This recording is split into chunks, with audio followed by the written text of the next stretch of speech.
무조건 무조건이야 라는 제목으로 은혜 나누기를 원합니다. 트로트 노래 제목인데요. 이 가사를 아실지 모르겠어요. 내가 필요할 때 나를 불러줘. 언제든지 달려갈게. 이렇게 시작하는 노래예요. 그러면서 다른 사람들이 나를 부르면 한참 생각해 보겠지만 당신이 나를 불러준다면 무조건 달려갈 거야. 그러면서 차라차라 아시죠? 당신을 향한 나의 사랑은 무조건 무조건이야. 당신을 향한 나의 사랑은 특급 사랑이야. 좀 웃자고 인용해 본 노래인데 여기 표현 중에서 당신을 향한 나의 사랑은 무조건 무조건이야. 예전에 이 노래를 부르면서 하나님의 사랑이 이렇다 이런 생각을 한번 한 적이 있었어요. 하나님의 사랑이 조건이 없는 사랑인 줄 우리 믿습니다. 오늘 우리가 믿음의 좀 두 가지 디멘전에 대해서 말씀을 드리고자 하는데요. 먼저는 구원을 얻는, 우리가 죄인이었다가 구원을 얻는 믿음의 단계가 있죠.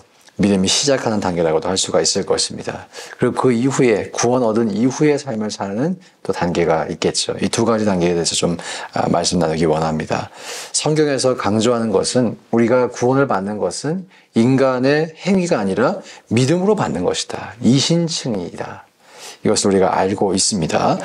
그리고 여기서 믿는다는 것, 믿음으로 구원을 받는다는 것의 구체적인 의미는 우리를 향한 하나님의 무조건적인 사랑과 무조건적인 은혜를 받아들이는 것입니다.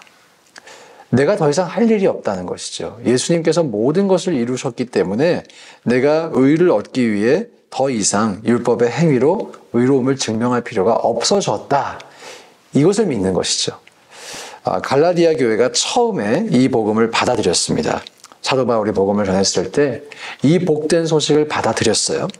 그런데 갈라디아 교회에 있던 유대인들, 또 다른 선지자들이 그것만으로는 안 돼. 이렇게 가르친 거예요. 유대교적인 유대인들의 그 문화 속에서, 전통 속에서 율법을 지켜야 된다라고 가르쳤어요. 그리고 믿음으로 믿음만으로는 구원이 안 돼. 이 구원이 얼마나 소중한 거냐 한번 생각해봐. 이렇게 좋은 구원을 어떻게 공짜로 얻을 수 있니? 이런 식으로 설명한 것이죠. 그런데 그게 또 듣다 보니까 make sense 한 것 같아요. 이렇게 소중한 것을 얻으려면 값을 지불해야 되지 않나? Too good to be true. Too good to be true면 보통 사기라고 합니다. 여러분. 너무 좋은 딜이다. 이거 사기다. 그들의 인식 속에서도 이렇게 좋은 구원을 얻으려면 나도 노력을 해야지. 어찌 보면 맞는 소리처럼 들리죠. 그런데 기억해야 됩니다. 그 모든 값을 하나님이 이미 지불하셨다는 것이. 그것이 복음입니다. 우리는 도저히 그 값을 지불할 능력이 없기 때문에 하나님이 모든 것을 지불하셨다. 이것을 믿으라. 이게 복음이죠. 자, 그리고 믿음으로 구원받는다는 것을 설명하기 위해서 바울이 인용하는 사람이 한 명 있습니다. 아브라함입니다. 유대인들의 인식 속에서 자신들은 아브라함의 자손이야 라는 선민의식이 있었죠. 근데 지금 바울이 가르쳐주는 거예요. 그 아브라함이 어떻게 구원을 얻었니? 어떻게 하나님께 의롭다고 인정받았니? 믿음으로. 아브라함이 하나님을 믿음에 하나님이 이를 의로 여기셨다 라는 창세기의 기록을 근거로 아브라함이 믿음으로 구원을 얻었다. 너가 정말 아브라함을 조상으로 여긴다면, 믿음의 조상으로 여긴다면 너도 믿어야 돼. 믿음으로 받는 거야. 라고 이제 설명하고 있습니다. 많은 학자들이 이 본문에서 사도 바울이 아브라함을 인용하는 것을 두고 정말 천재적이다. 이렇게 표현하기도 해요. 성령께서 지혜를 허락하신 것이겠죠. 이 말을 들었던 유대인들은 한 대 뒤를 맞은 것 같았을 거예요. 그렇지, 모세보다도 아브라함이 먼저지. 그리고 그 아브라함은 율법이 없던 시대에 믿음으로 구원을 받았지 라는 내용을 지금 설명하고 있는 것입니다. 자, 이렇게 구원은 믿음으로 받습니다. 믿음의 두 가지 디멘전이 있다고 했죠. 구원을 얻는 믿음의 단계가 있습니다. 자, 그러면 구원을 얻은 이후에 우리가 구원 받았어요. 그 이후에 우리는 또 어떤 신앙의 원리로 신앙생활을 해야 할까요? 이게 우리에게 적용되는 말씀일 텐데 여전히 믿음으로 합니다. 무조건적인 사랑을 받은 바로 그 원리로 우리가 신앙생활을 감당합니다. 구원 이후에 성도로서 또 직분자로서 여러 가지 교회를 또 섬겨가면서 의무가 주어질 수도 있죠. 그러나 근본적으로 여러분들이 하나님께 사랑받는 이유, 하나님께 인정받는 이유, 그 의무들을 지키기 때문에 사랑받는 것일까요? 아닙니다. 여러분은 그냥 사랑받는 거예요. Just as you are. 지키기 때문에 혹은 지키지 못하기 때문에 하나님의 사랑이 변한다. 그건 아니라는 것이죠. 우리가 이 분명한 사실을 기억하고 믿을 수 있기를 축복합니다. 하나님의 사랑은 여전히 무조건적이에요. 무조건이에요. 그런데 여기서 우리가 이 하나님의 사랑을 어떻게 받아들이고 이해하고 또 우리 삶에 적용할지, 어떻게 우리 삶에서 풀어낼지, 이건 좀 중요한 이슈 같아요. 의무를 지키지 않아도 되니까, 하나님의 사랑은 어쨌든 주어지는 것이니까, 무조건적인 것이니까, 내 맘대로 살아야겠다, 이렇게 오해했던 사람들도 실제로 있었죠. 혹시라도 그런 마음이 있다면 저는 이렇게 질문을 드려야 하는 것 같아요. 스스로에게 이렇게 질문해야 되는 것 같아요. 내가 진짜 구원받은 사람일까? 내가 정말 하나님의 사랑을 맛본 사람일까? 정말 우리가 구원받았다면, 정말 이 무조건적인 사랑을 깨달았다면, 마음으로 느꼈다면, 사실 다른 사람이 하지 말라고 해도 하나님을 사랑하게 될 것입니다. 누가 뜯어 말려도 하나님을 섬기게 될 것입니다. 그게 정상적인 것입니다. 이 무조건적인 사랑이 참 좋다. 그러니까 이제 내 맘대로 살아도 되는구나. 가 아니라는 것이죠. 행위가 구원의 기준은 아니죠. 그러나 정말로 우리가 믿으면 행동이 나올까요? 안 나올까요?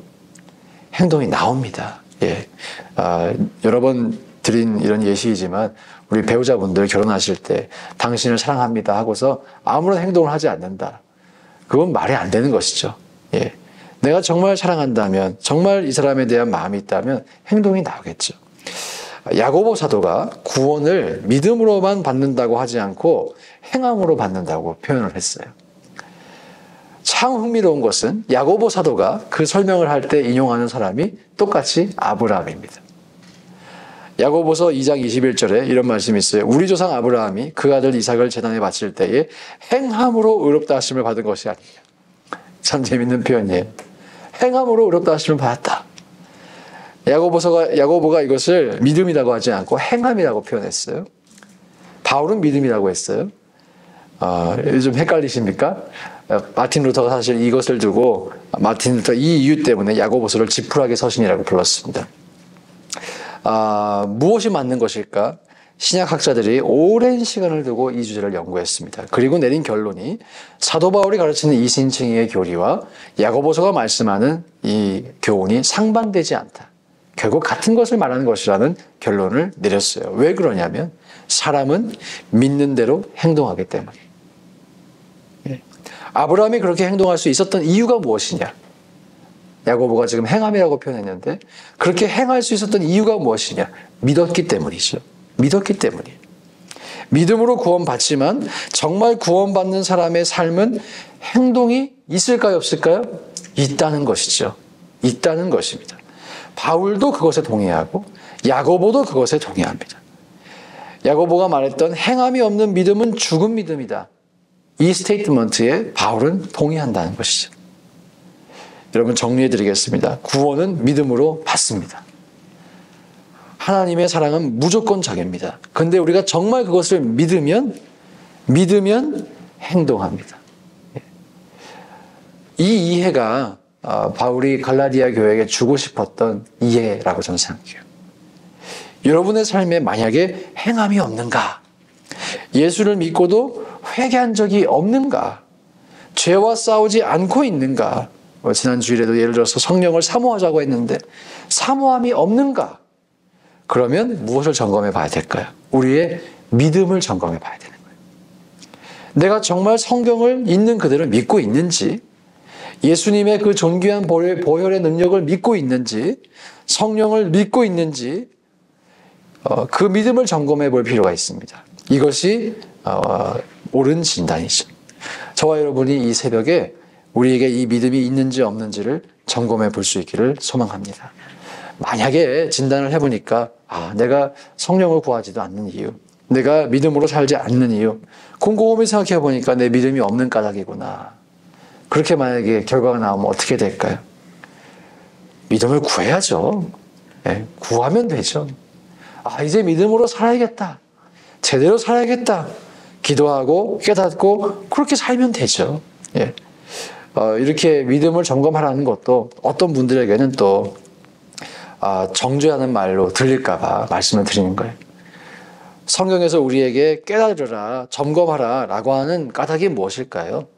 그래서 복된 삶을 살라는 것입니다. 그래서 믿음을 가지고 살라는 것이에요. 은혜를 누리라는 것이죠. 예, 저와 여러분이 그럴 수 있기를 소망합니다. 예, 우리의 구원도 무조건적인 사랑을 믿는 믿음의 기초에 있기 때문에 그 이후에 우리의 신앙생활 가운데에서도 하나님은 기다려주시고 또 참아주시고 인내해주시고 은혜 베풀어 주십니다. 그 은혜를 우리가 헛되이 받지 말자는 것이죠. 오늘 이 새벽에 우리가 무조건적인 사랑을 신뢰하고 그 사랑에 합당한 사람이 될 수 있기를 주의 이름으로 축복합니다. 함께 시간 기도하실 때